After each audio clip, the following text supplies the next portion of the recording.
Namun guru besar psikologi Universitas Gadjah Mada, Kuncoro Suparno, malah mendapat teror berupa pesan hinaan dari orang tak dikenal. Pesan-pesan yang disampaikan melalui aplikasi WhatsApp dan media sosial lainnya diduga terkait keterlibatan Kuncoro dalam menyampaikan seruan dari kampus yang mendorong upaya menyelamatkan demokrasi. Selain itu, ada orang yang tidak dikenal juga sempat mencari Kuncoro di kampus. Ada tiga, yang satu media, ada dua media, yaitu satu media Instagram dan satu WA. Yang kemudian yang ketiga, kedua model kedua tadi didatangi di kantor itu. Tetapi di kantor itu sebenarnya saya yang ragu-ragu. Yang pertama adalah tadi memberikan nomor, kemudian tidak pernah ada janji. Saya biasanya mesti dengan janji. Tetapi dari sini sebetulnya saya sama sekali tidak takut, karena sekali lagi teman-teman saya banyak. Seruan moral dari kalangan akademisi harus disikapi bijaksana. Pemerintah harus menanggapinya sebagai bentuk partisipasi publik yang kritis untuk pemerintahan yang lebih baik. Tim Liputan Kompas TV. Saudara Guru Besar Psikologi UGM Kuncoro dapat pesan caci maki usai terlibat dalam aksi Civitas Akademika yang mendorong soal penyelamatan demokrasi Indonesia. Seperti apa bentuk terornya dan bagaimana pemerintah melindungi warga negaranya? Kita akan bahas bersama Guru Besar Psikologi UGM Kuncoro Suparno dan tenaga ahli utama KSP Johannes Joko. Selamat malam Pak Kuncoro, selamat malam juga Mas Johannes Joko. Selamat malam Mbak Livi. Selamat malam. Prof Kuncoro, sehat selalu Prof. Saya ke Pak Kuncoro dulu ya, Mas Johannes. Iya Mbak. Pak Kuncoro, jadi kapan pesan caci maki itu diterima dan melalui media apa saja? Oke, saya mendapatkan pesan caci maki itu 2 kali. Saya senang malahan mendapat caci maki itu karena saya bisa tahu karakternya, siapa dia, malah saya gunakan sebagai objek belajar saya. Saya menemukan ada 2 bentuk kegiatan yang seperti itu. Yang satu itu saya mengistilahkan sebagai lone wolf, yaitu yang mereka punya rasa pendukung setia, itu pendukung setia yang dia berjuang sendirian. Ini justru yang terjadi setelah pencoblosan, setelah saya membaca bersama-sama teman dari UGM melakukan UGM menggugat. Dan itu bahasanya itu tidak terlalu kasar, saya masih bisa menerima, tapi dia menuduh bahwa saya adalah pendukungnya 03, saya mau cari jabatan, dan kemudian dikatakan sudah tua, nggak tahu diri, seperti itu. Ini masih relatif sopan, dia sendiri. Tetapi yang lebih ngeri sebetulnya, dan ini tadi melalui WhatsApp, sehingga nomornya masih bisa dilacak, dengan mudah dilacak. Tetapi yang kedua, yang pertama itu menggunakan dengan IG, Instagram. Ya, dengan melalui Instagram itu mereka tersistem. Tidak hanya 1-2 orang. Ketika saya ngomong begini langsung berapa orang nimbrung saya. Dan itu saya katakan adalah kelompok-kelompok buzzer. Itu dari mereka yang terjadi. Dan yang ketiga adalah mereka datang ke kampus. Dan tadi semakin yakin bahwa setelah ada penjelasan dari SKK, Satpam di kampus, menjelaskan bahwa mereka itu hari yang kedua dia berpura-pura ODGJ, karena di depan kampus itu ketika ada ruang tunggu, mereka itu ngaji dengan suara teriakan keras sampai dengan diperingatkan oleh Satpam.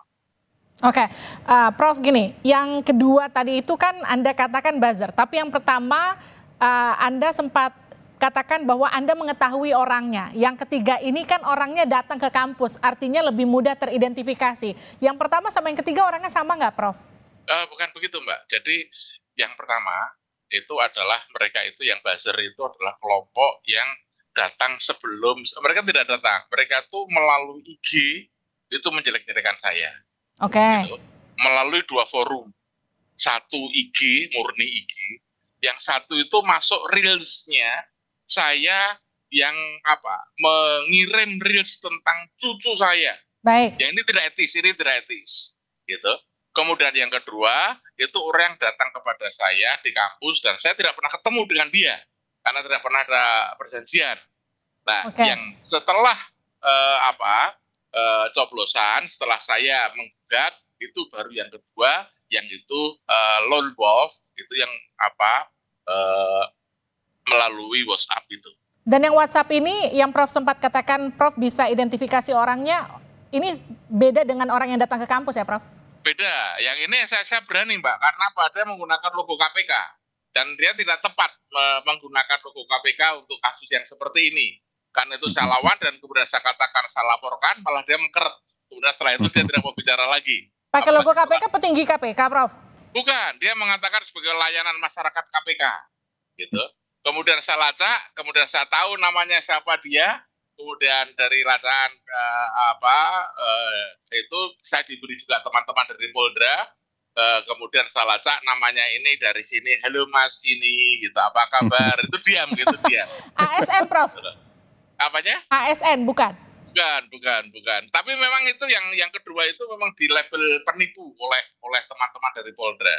Oke, saya ke Mas Yohanes ya. Mas Yohanes, kalau kita melihat teror seperti ini, bagaimana kemudian bentuk perlindungan dari negara?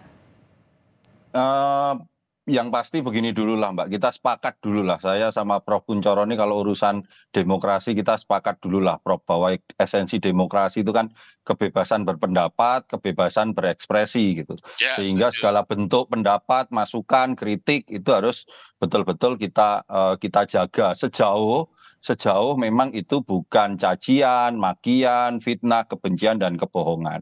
Maka dalam konteks apa yang disampaikan oleh Prof Kuncoro dan teman-teman guru besar, baik di UI maupun di UGM, itu harus kita lihat ini sebagai sebuah vitamin bagi demokrasi kita, vitamin bagi kemajuan bangsa kita.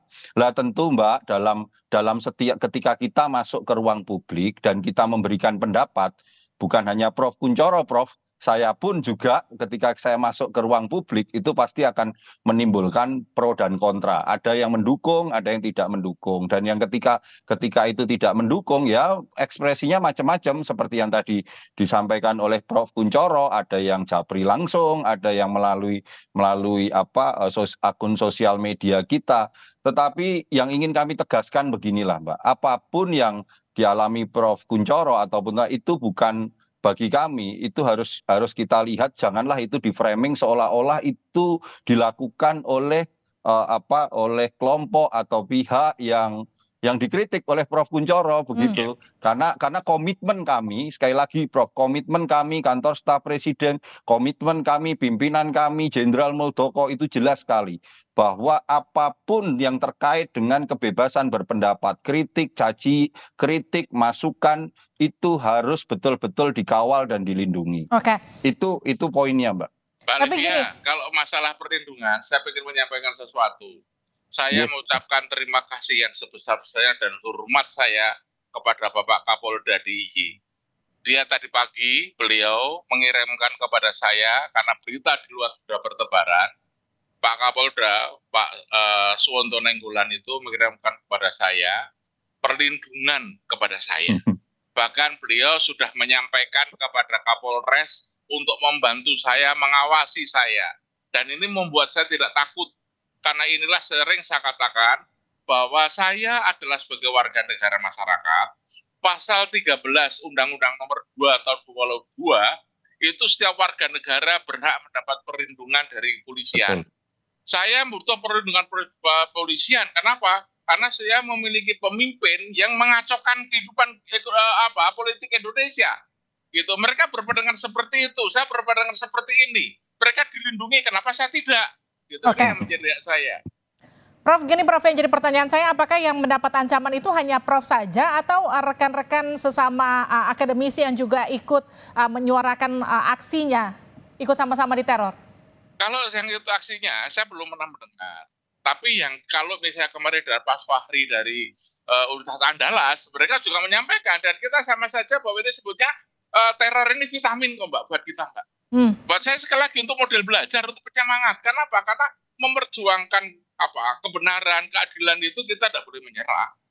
Dan ini adalah salah satu bentuk dari tugas kami, mencerdaskan kehidupan bangsa. Tugas kami sebagai benteng etika, tugas kami sebagai penjaga etika dan sebagainya, itu adalah tugas kami. Maka kami tidak akan mundur langkah pun, Mbak. Nah, itu dia yang jadi pertanyaan saya selanjutnya. Artinya kalau Prof tadi katakan ini sebagai vitamin, setelah ada ancaman bertubi-tubi ini tidak akan membuat Prof mundur untuk mengkritik pemerintah untuk lebih baik. Loh tadi kan saya malah justru saya gunakan sebagai objek belajar kok Mbak. Ya. Saya banyak belajar yang ada di sini.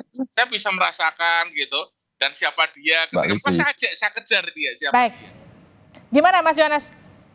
Ya udah benar itu Prof, yang namanya memberikan sesuatu demi kemajuan bangsa dan negara jangan pernah takut Prof. Komitmen kami pemerintahan Presiden Jokowi itu udah jelas bahwa terkait kebebasan berpendapat, berekspresi itu betul-betul dilindungi. Lihat saja berapa banyak cacian, makian, bahkan kritik yang dialamatkan kepada Bapak Presiden Jokowi. Pernah nggak beliau membawa itu ke dalam ranah hukum, dan inilah yang harus sama-sama kita jaga begitu Prof, bahwa ada perbedaan pendapat antara saya mungkin dengan Prof Kunchoro, yaitu adalah perbedaan pendapat yang perlu kita dialogkan, dan pada titik itu pintu-pintu dialog bahkan kantor staf presiden itu membuka pintu dengan sangat lebar sekali. Mari apa-apa saja yang menjadi perbedaan, apa-apa saja yang menjadi kritik untuk kita dialogkan.